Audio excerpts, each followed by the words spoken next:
Buenos días, Mario y público televidente. Esta mañana vamos a analizar el impacto de las redes sociales sobre esas audiencias que están corriendo en tribunales, en las cuales pues ha ligado a proceso ya a 2 juezas y está en proceso de verse si se va a ligar a proceso también al magistrado, pero vamos también a tratar de determinar si es que hay alguna estrategia de comunicación por parte de la defensa en estos casos. Y para ello nos está acompañando esta mañana el licenciado Rolando Molina, quien es analista en comunicación, y también el licenciado Sergio Morataya, quien es experto en redes sociales. A ambos, bienvenidos. Muchas gracias, Carmen. Muy buen día. No hay duda de que esto de los juicios y la forma en que se han llevado, no solamente esos, el juicio de Otto Pérez Molina, el juicio de Roxana Valdetti, de Claudia Méndez, nos han dejado muchos aprendizajes y le han dado mucho de qué hablar. Se puede analizar el tema desde varias perspectivas, pero empecemos primero tratando de determinar desde el punto de vista de ambos si consideran que hay una estrategia de comunicación como tal por parte de la defensa de estas personas. Tal vez empezamos por Rolando. Bueno, muchas gracias. La verdad es que tenemos que reconocer que vivimos en un entorno mediático diario, gracias a la tecnología que tenemos hoy todos en nuestro bolsillo, ¿verdad? Un teléfono inteligente y la posibilidad de intercambiar mucha información a través de las redes sociales. Creo que el tránsito más importante acá es reconocer que de una estrategia legal, que es, digamos, lo que normalmente pensaríamos sucede en un juicio de alto impacto como los que se han mencionado, se tiene que considerar ahora la posibilidad, irrelevante si era antes o no, pero hoy sí, de tener una estrategia de comunicación debido a que hoy se hace más un litigio público, ¿verdad? Sí. Que como era usualmente en el pasado. Entonces, litigio o a veces también linchamiento público. Y gracias precisamente a ese acceso mayoritario de comunicación, ¿verdad? Donde, bueno, la misma población se expresa a través de redes sociales y prácticamente emite juicios que seguramente tienen un impacto en los juzgadores de estos litigios, ¿verdad? Porque claro que debe haber una presión mediática que hoy se considera pues ya parte del juego. Entonces tendríamos que reconocer que seguramente hoy una estrategia de defensa legal debe de estar considerando una estrategia de comunicación a la vez. Y las reacciones que hemos visto, específicamente el licenciado Morataya, por parte de la jueza Marta de Stalin, Gisela Reynoso y Claudia Méndez, hemos visto lágrimas ahí, hemos visto una actitud distinta a la asumida por Roxana Valdetti en su momento cuando ella fue llevada ante el juez. ¿Esto podría interpretarse como parte de esa estrategia o será más bien algo espontáneo, algo verdadero, real? Carmen, yo no lo veo tan así. Yo tengo muchos amigos abogados y yo considero que los abogados son muy buenos comunicadores, especialmente en estos temas de juicio y debate. Ellos dentro de su pensum tienen un determinado momento técnicas de aprender, por ejemplo, a hablar en público, qué argumentos decir, qué no. Yo me imagino que ellos le dicen a sus patrocinados, a sus clientes, mire, usted tiene que hacer esto, usted tiene que hacer lo otro. Yo no creo que porque solo sean juicios de alto impacto haya una estrategia de comunicación. Todo juicio tiene una estrategia de comunicación, ¿verdad? Y es especialmente planteada esa estrategia de comunicación por el acusado y por sus defensores. Que en este caso es una estrategia de comunicación dirigida al juez de manera de poder incidir en su decisión y a la vez también dirigida al público que está prácticamente en el momento presenciando lo que está sucediendo y opinando en las redes sociales. Yo le voy a decir qué signos he observado en los jueces acusados, ¿no? Aquí tenemos los jueces que están impartiendo justicia. Primero es el hecho de que cuando uno mira fotos de archivos de ellos están peinados y vistos de una manera diferente. La otra cuestión es el tema de sus gestos. Cuando ellos estaban como jueces, pues tenían unos rostros como de más seguridad. Ahora que se han acusado, lógico que la pena normal de tener un problema hace en un determinado momento de que cambie su fisonomía. Pero también aquí hay una cosa bien importante, como usted está diciendo, en el momento en el que tiene que dar los argumentos, pues se han puesto a orar estas juezas. El tema, por ejemplo, del presidente Otto Pérez Molina y de la vicepresidenta Roxana Valdetti, el hecho de que especialistas en signos pues les han dado seguimiento y han visto el momento de cólera, el momento de enojo, el momento de susto. Ahora, sobre su apariencia personal, también tenemos que comprender de que estando uno, lógicamente, en la carceleta, claro, por ejemplo, en el caso de Claudia Méndez, o incluso aunque se esté con más comodidades como estar en Matamoros, pues no se tiene acceso a la secadora de pelo, a la plancha, al maquillaje. Sí, sí. Generalmente le llevan la ropa, no es que ella pueda pararse ante el closet a escoger qué se va a poner. Podría ser que esto también se diera y que no fuera parte de una estrategia. Bueno, pero posiblemente también puede ser parte de una estrategia de comunicación, ¿verdad? Porque si uno quiere empatía del público, porque inclusive los casos se transmiten en vivo en televisión muchas veces, qué mejor, ¿verdad?, que aparentar una debilidad, ¿verdad?, una posición verse minoritaria, de vulnerabilidad, aludir a los hijos, a que soy y generar de alguna forma una empatía, ¿verdad?, a favor de estas personas. Y de nuevo entonces viene el tema de, bueno, ¿cómo impacta esto en la voluntad y en el juicio racional de la persona que tiene a cargo este proceso, ¿verdad? Tiene que tener un impacto, porque por supuesto que se plantea esa estrategia, claro, para el juzgador, pero también para la población. Y como hemos platicado, si esa población hace una presión a través de redes sociales, pobrecita la señora, miren cómo está. Eso incide en el juez. De alguna forma tiene que tener un impacto. Esperaría uno que no. Con lo cual uno podría llegar a la conclusión de que eso de la independencia judicial también pasa por ese tipo de presiones, en este caso públicas, ¿no? Sí. Y posiblemente, como decíamos, es producto de este alto uso de tecnología, donde aquí mi estimado es un especialista. Y que vamos a pasar a analizarlo desde el punto de vista de las redes, pero me queda todavía otra duda, vemos casos, por ejemplo, en Estados Unidos, en donde muchas veces los juicios no son públicos y no se deja entrar ni siquiera un fotógrafo. Eso lo vimos en el caso de Sperensen, por ejemplo, cuando fue enjuiciado, ahora que no fue en Estados Unidos, sino en Suiza. No dejan entrar ni siquiera un fotógrafo. Es decir, como para aislar tanto al juez como al acusado de todo ese tipo de presión mediática. Y únicamente se permite hacer una fotografía a lápiz, por así decirlo, un dibujo. En este caso en particular, nuestro sistema permite que estén ahí todos los medios de comunicación y que se esté inclusive filmando y transmitiendo en el momento. ¿Hasta dónde eso será realmente pertinente y será justo? Entiendo que la CICIG, por un lado, también quiere dar una especie de formación ciudadana en el sentido de lanzar un mensaje de que nadie es superior a la ley y el que las debe las paga, y tratar de cambiar la cultura esa de tolerancia hacia la corrupción. Pero aun cuando tenemos ese argumento, ¿será que realmente es lo más conveniente en este tipo de casos? Yo considero que no. En la Escuela de Comunicación hay tesis sobre juicios mediáticos. Hay una tesis del juicio mediático Alfonso Portillo y no existían las redes sociales en ese entonces. La profesional que planteaba el tema de los juicios mediáticos también planteaba un ritmo diferente al del Código Procesal Penal diferente. Es decir, en el juicio mediático, en el momento en el que sale la noticia, usted ya está condenado.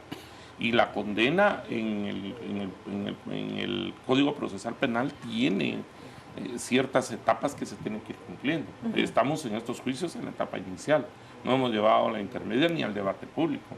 Sin embargo, mucha gente considera a las personas condenadas, ¿verdad? Entonces, los juicios mediáticos tienen un ritmo diferente. El derecho anglosajón, yo no soy abogado, pero el derecho anglosajón en temas de comunicación especifica un determinado momento en los jurados que ellos integran, que también es diferente a Guatemala, que aparte del juez hay un jurado de 12 personas.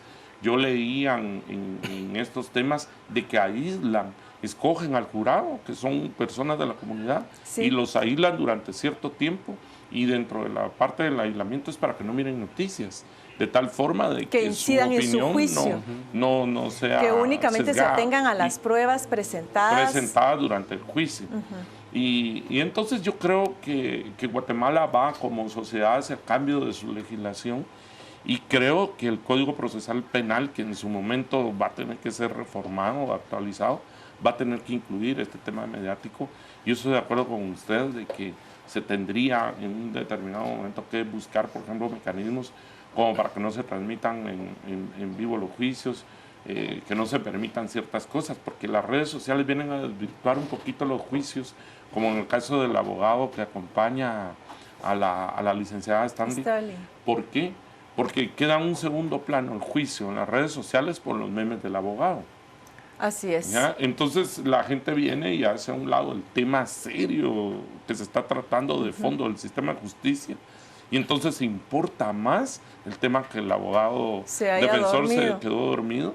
Y entonces ayer fue el día del abogado y circuló un meme muy gracioso, pero entonces pasa a un segundo plano el tema serio, la seriedad, ¿no? Digamos, la seriedad y lo que significa para nuestro sistema de justicia. Aunque también puede verse como un desahogo ciudadano, por ejemplo, durante el proceso electoral, también se vieron muchos memes circular y a la larga dentro de la seriedad que amerita muchos temas, muchos problemas y cuestiones que nos hacen sentir frustrados, de pronto ese tipo de cuestiones como que viene a dar un poco de alivio, porque al final somos humanos, manejamos emociones y no podemos estarnos únicamente focalizados en la tristeza o en la frustración, a veces un poco de risa. Sí, en la teoría de las comunicaciones masivas está clara la teoría de la catarsis, ¿verdad? Que es una forma de limpieza del alma. Y en Guatemala, que tal vez ahora lo estamos viendo más enfocado a las redes sociales, a los memes, a los comentarios en Twitter o en Facebook, pero anteriormente Guatemala siempre se ha caracterizado por sacar chiste. Antes eran nada más los chistes, ¿verdad? De cualquier situación y la sátira y demás. Esa capacidad de reír y de la chispa, de poder construir algo sobre un acontecimiento que a veces es frustrante, otras veces hasta puede ser triste. Pero le damos vuelta y bueno, se transforma en chiste, ahora se transforma en memes. Carmen, yo lo único que le quiero decir es que no ha terminado el juicio o acaba de empezar el juicio y ya están circulando los memes o ya están circulando parte de la opinión de eso. Yo creo que claro, tenemos una manifestación cultural nuestra, ¿verdad? Le hacemos chiste a las situaciones porque muchas veces en Guatemala preferimos reír para no llorar. Pero también deberíamos de considerar en alguna parte que toda esa emisión de memes puede ser producto también de una estrategia de comunicación, ¿verdad? En la que, bueno, no sean solo fabricados, llamémosle así, por personas que espontáneamente tienen la habilidad de... Sí, porque a veces es tan rápido, está pasando algo y ya está convertido en meme. Entonces puede ser que ya hayan especialistas como nosotros, ¿verdad?, en el área de la comunicación, que se dedican específicamente a esto para trasladar no un mensaje que se lee después de la risa, sino algo que le queda a uno a un nivel inferior, ¿verdad?, en el submensaje, ¿verdad? Y uno puede tener realmente un producto que ha impactado y que nos hace reír de primera entrada, pero que al final deja un impacto superior, ¿verdad? En el recuerdo o en ese momento en que todos comentamos, tal vez personalmente o a través del teléfono, mira qué pasó con este meme y todo, pero ya hay un impacto que no es solo lo que dice generar la risa, ¿verdad? Y los memes que han sustituido ahora incluso el texto, es decir, así es. Hay incluso chats en los que uno está metidos en donde ni siquiera son los mensajes escritos los que circulan, sino todo se dice a través de memes. ¿Qué es un meme, licenciado? El meme es una construcción cultural, es una construcción también anónima, es una construcción gráfica, textual, que tiene como objetivo usar la sátira para poner un tema en agenda, ¿verdad? Esto es cuando los memes son públicos, porque también hay unos memes privados que circulan únicamente en esos grupos.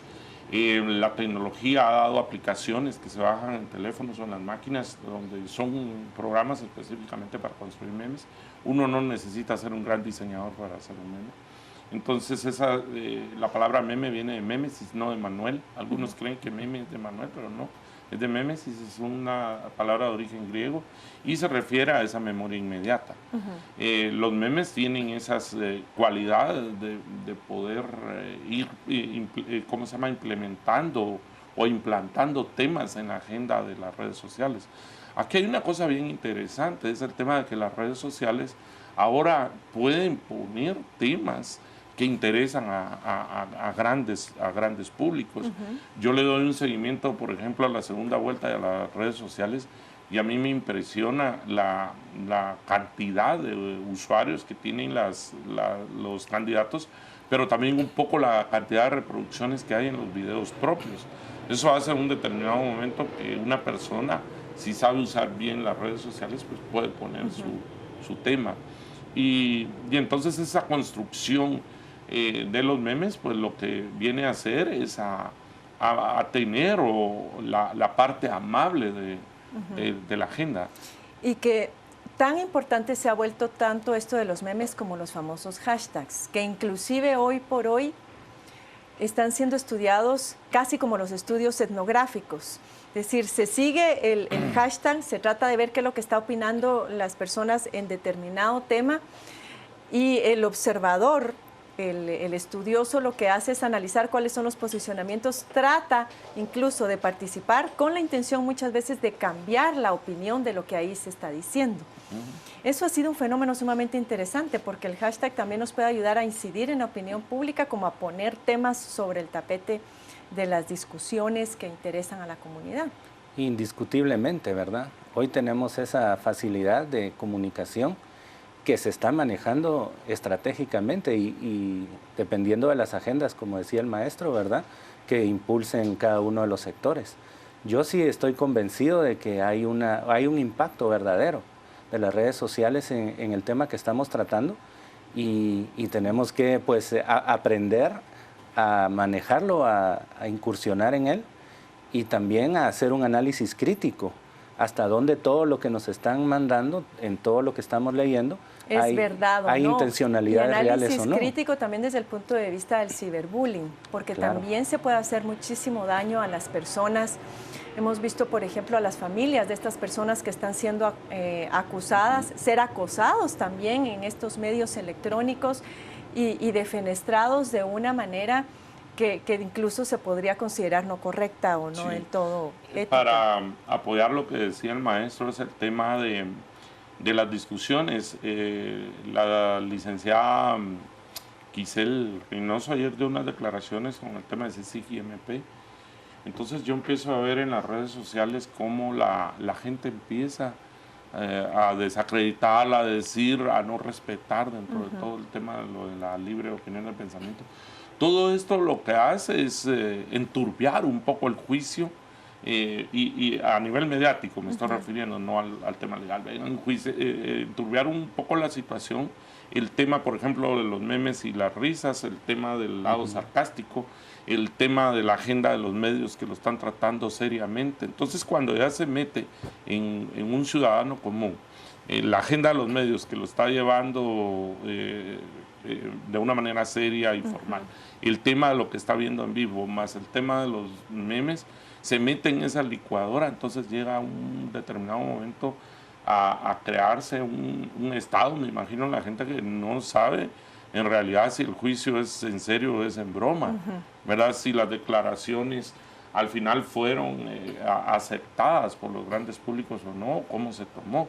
Entonces, los públicos tienen ahora también la oportunidad de participar del juicio. No era como cuando no existían las redes sociales hace más o menos 10 años, en el que, por ejemplo, uno miraba un juicio, pero no tenía por dónde emitir, no podía opinar. Se nos ha terminado el tiempo, no hay duda, mucho que ver, mucho que aprender, sobre todo desarrollar con mucho criterio, con mucho razonamiento, con mucha frialdad también. Una nueva ética requiere también esto del manejo de las redes, que pueden ser una oportunidad, pero también pueden ser un riesgo o una amenaza si no son bien regulados y bien utilizados, y sobre todo mucho que ver hasta dónde realmente esta intención de formar, de cambiar la cultura ciudadana en cuanto a la tolerancia hacia la corrupción podría resultar contraproducente en este tipo de procesos de alto impacto, y claro, de alto impacto porque son de interés público. Así que sin más, nos despedimos acá, les deseamos muy feliz fin de semana y volvemos a la mesa principal con Annelise y Mario.